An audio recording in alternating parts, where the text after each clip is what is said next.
We were listening to see if the president would strike a more bipartisan tone, as we were told he intended to tonight. And the Republican in our focus group believes he achieved that, but acknowledges she's a strong supporter of the president and she liked this speech. The Democrat in our group believes he could have done more to reach across the aisle. And we also had a new U.S. citizen to the group, originally from New Zealand. He thought the speech was pretty standard President Trump. You're about to hear from all three, beginning with the local Republican.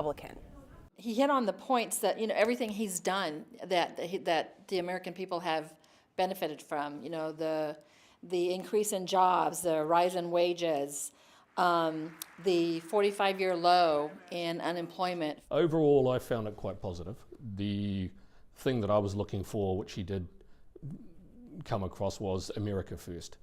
That was what I was looking at, making America strong, because I always believe if America is strong, they can give more to the rest of the world. I would have liked to hear more willingness to cooperate with less, I'll cooperate, but I think that the president is very set in his ways, and when he places things on the table, they don't really budge. Sandra Armstrong, who is a Democrat and also transgender. So she's unhappy with a number of policy changes by the Trump administration.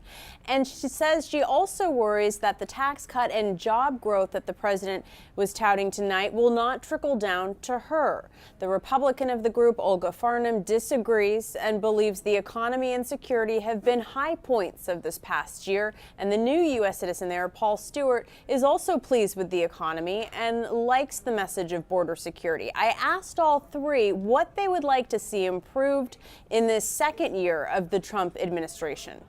The big pharma and the physicians who overprescribe. I think that has a huge impact on our society when these kids and these people, all ages, all men, women, children, they're getting hooked on these opioids. I'm a HUD-dependent individual. I'm dependent on funds from the federal government, the Department of Housing and Urban Development. I'd like to see an improvement in policy there. I'd like to see more accessibility nationwide for homeless and houseless people. I'd like to see more civility come back to the whole process, and that goes on both sides. I lean more towards the Republican side, but it's on both sides. So I'd like to see more dialogue, less of the personal attacks on both sides, the sort of things that have been said about both stuff like Melania and stuff, that's just uncalled for. And a return to civility is something that both sides in our group can agree on, but based on the reaction by lawmakers watching the State of the Union speech tonight, you really got a sense of how polarized Democrats and Republicans remain in Congress right now, and that's something our focus group really noticed as well.